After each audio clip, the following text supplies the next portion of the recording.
Bonjour, aujourd'hui dans cette séquence on va voir un autre cas d'indétermination pour les limites. Le cas qu'on va traiter aujourd'hui, en tout cas dans cette séquence, est de type 0 sur 0 avec les radicaux. J'insiste, c'est 0 sur 0. C'est pour ça que je vous conseille toujours, tout le temps, d'aller vérifier dès le départ votre calcul.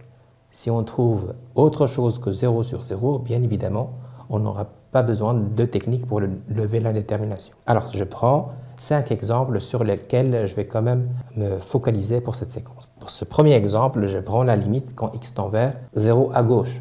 J'insiste, 0 à gauche. Alors, juste pour rappel que pour remplacer, en fait, on remplace tout simplement par le 0. Donc, on ne va pas prendre des valeurs à gauche ou à droite.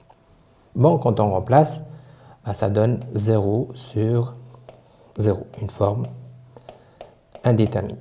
Attention avec les radicaux, il y a toujours ce problème de condition d'existence puisque l'écriture radicale n'accepte pas des valeurs négatives, surtout quand l'indice est pair, racine carrée, racine d'indice 4, racine d'indice 6, etc. C'est pour ça que cette histoire de voisinage prend son importance, il prend aussi son sens dans ce genre de situation. Le deuxième exemple, la limite quand x tend vers moins 2, mais à droite. On remplace de la même façon, on trouve 0 sur 0 forme indéterminée. Je prends le troisième exemple, je fais la même chose, je remplace par le 1 et j'ai mon 0 sur 0. Quatrième exemple, c'est toujours 0 sur 0. Et finalement, cinquième exemple un peu particulier parce que l'écriture radicale est d'indice 3, donc d'indice impair. Je n'ai pas pris la racine carrée parce qu'on va voir une autre technique, en tout cas, même esprit de technique, mais il faut l'approcher autrement. On remplace, on trouve 0 sur 0. Donc ce travail-là, qui consiste encore une fois à remplacer la variable en jeu par le a qui est imposé, est très important. Mais avant d'aller vers la solution, je vais quand même rappeler deux choses, deux produits remarquables très importants, la différence entre les carrés et la différence entre les cubes. Le premier rappel, c'est la différence entre deux carrés. A carré moins B carré, la différence entre deux carrés, égale A moins B, ou A plus B. Voilà, produit remarquable, binôme conjugué aux différences de carrés. A moins B, A plus B, ce sont les conjugués. Une variante, une application de ce produit remarquable est la suivante, et c'est celle-là qui va nous intéresser. C'est quand on a le A sous forme radicale, en tout cas sous forme racine carrée. On a racine carrée de A moins racine carrée de B, racine carrée de A plus racine carrée de B. Bien évidemment, dans ce cas, le A est positif et le B est positif, sinon on a un problème de condition d'existence. Ce produit-là donne le carré de la racine carrée, c'est-à-dire A, et le carré de la racine carrée de B, c'est-à-dire B. Celle-là est une forme équivalente, très puissante, en tout cas très pratique, dans le travail qu'on va quand même faire pour résoudre ces 5 problèmes. Voilà, alors ça c'est le premier rappel. Le deuxième rappel va concerner la différence toujours, mais entre cubes.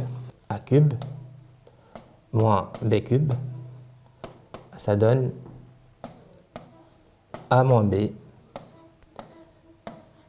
A carré plus AB plus B carré. Une autre variante très pratique pour résoudre les problèmes, c'est quand on a racine cubique A moins racine cubique de B fois racine cubique de A carré plus racine cubique de AB plus racine cubique B carré. Tout ça va nous donner le cube de la racine cubique qui est tout simplement A moins le cube de la racine cubique de B qui est tout simplement B. Ici, on n'a pas de problème de condition d'existence parce qu'on sait que le radical d'indice n et n impair accepte les positifs, accepte les négatifs, accepte le 0. Donc on n'a pas de problème de condition d'existence. Alors, bon, je vais rappeler quand même la technique qu'on a utilisée pour démontrer ce produit remarquable, c'est très important, pour tout simplement rebondir sur la technique qu'on a vue dans la première vidéo concernant la méthode de Horner. Bon, quand même, je vais démontrer avec Horner ce produit remarquable. Et je vous invite et je vous conseille quand même de retenir l'esprit de la démonstration parce que c'est toujours intéressant puisque ça peut se généraliser sur n'importe quelle puissance. Et on ne sera pas toujours bloqué par rapport à un produit remarquable de type différence entre carrés. Donc on peut y aller vers la différence entre cubes, différence entre puissance 4, etc. Ça permet quand même d'enrichir cette boîte à outils algébrique très importante pour un étudiant ou pour un élève dans sa pratique quotidienne de ce cours de mathématiques. Alors, je prends cette expression avec deux variables et je vais tout simplement choisir une variable parmi les deux, par exemple a, et je vais noter ce polynôme p de a égale a cube moins b cube. Ben, c'est clair ici, la variable ca, le b joue le rôle de la constante, c'est-à-dire le terme indépendant. Alors, je vais chercher quand même une racine évidente. Je découvre qu'il suffit de remplacer a par b. Je remplace, ça sera b cube moins b cube. Ben, ça donne 0, tant mieux.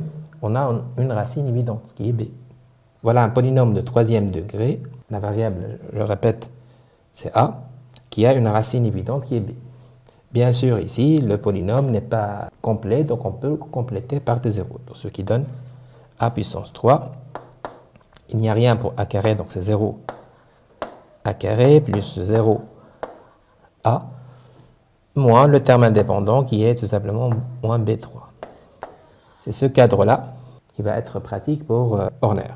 Le schéma d'Horner, ça c'est le a en premier coefficient, on va le placer ici. Puisque le polynôme n'est pas complet, donc on complète par des zéros. 0 pour a carré, 0 pour a. Le terme indépendant, c'est moins b cube. La racine évidente, ben, on l'a trouvé, c'est b. Et notre paramètre de contrôle, c'est 0. Paramètre de contrôle, c'est-à-dire on sait que le reste est nul. Bon, on fait descendre le 1. 1 fois b, ça fait b. 0 plus b, ça fait b. b fois b, ça fait b carré. 0 plus b carré, ça fait b carré, et b carré fois b, ça fait b cube. Et on a bien le moins b cube plus b cube qui est égal à 0. Puisqu'on a Horner, on a le tableau, l'idée c'est de factoriser. Donc le PA maintenant, en polynôme de départ, d'office, c'est la variable, ici c'est a, moins la racine, ici c'est b, donc on a a moins b.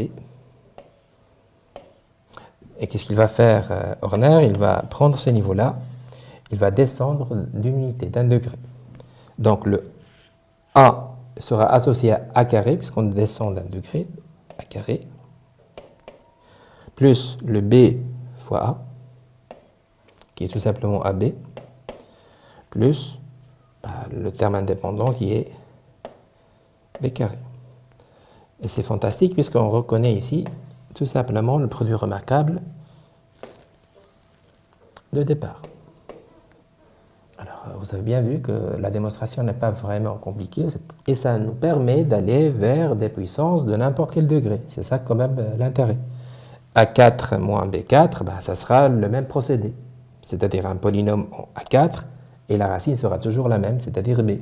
On aura bien évidemment un développement différent, mais l'esprit de la chose reste le même. Voilà pour ce rappel très important, produit remarquable, différence entre carré et différence entre cube. À partir de ce moment-là, on peut attaquer les exercices sans problème. Alors,